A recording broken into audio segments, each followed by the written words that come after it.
Hi everyone, my name is Ben with National History Day from Idaho. In this video, we are going to talk about how you can find your voice for your National History Day project. This year, National History Day has added a new criteria to the judging evaluation forms, and that's student voice. You will now be evaluated on how well you incorporate your own original and persuasive ideas, analysis, arguments, and conclusions. At National History Day, we are not looking for a biography or a report on a historical topic. Instead, we value you.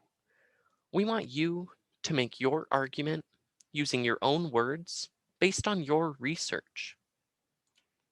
So you may be asking yourself, how can I use my voice in my NHD project?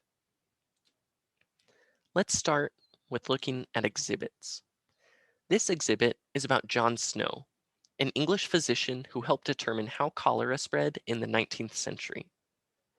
Notice how the student has not overwhelmed their board with too much text. Instead, they have a pretty good balance between text and images, all organized under headings, sort of like you would see at a museum. Now let's take a closer look at their text. This student used their own words to explain their analysis and ideas, and then supported their argument with evidence from a primary source. Sometimes, students use quotes from primary or secondary sources so extensively that they overwhelm their project. In this exhibit about Dolores Huerta, the labor rights activist, the students did not use any of their own words to explain their argument. They only included primary source quotes. So, as an audience member, we don't know what their ideas are about their topic. If you need lots of quotes to make your argument, you probably need to focus your topic more so that you can make your case in the amount of space provided on an exhibit board. Now let's move on to documentaries. In this documentary about Charles Schulz, the creator of the Peanuts cartoon strip, broke barriers by including a Black character, the student relies too much on interviews with secondary sources like professors or experts. Student voice can be better seen when the student narration is largely their argument formed in their own words, and the images shown are often just primary sources that support that argument. Let's move on to websites here. In this website about William Shakespeare, the student used their words to tell us their ideas and analysis about how Shakespeare was a revolutionary writer, and they also use a quote from a play written by Shakespeare to show us evidence of their ideas. Now let's move on to performances.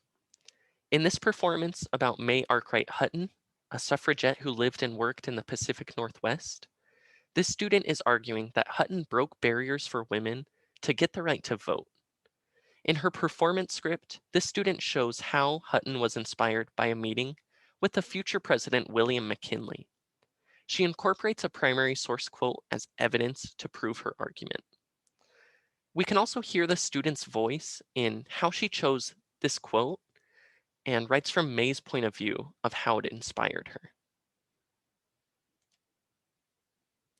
Now let's move on to papers. In this paper about Ella Fitzgerald and Louis Armstrong, the student is arguing that these musical artists fought for equality by proving how similar Black and white people are.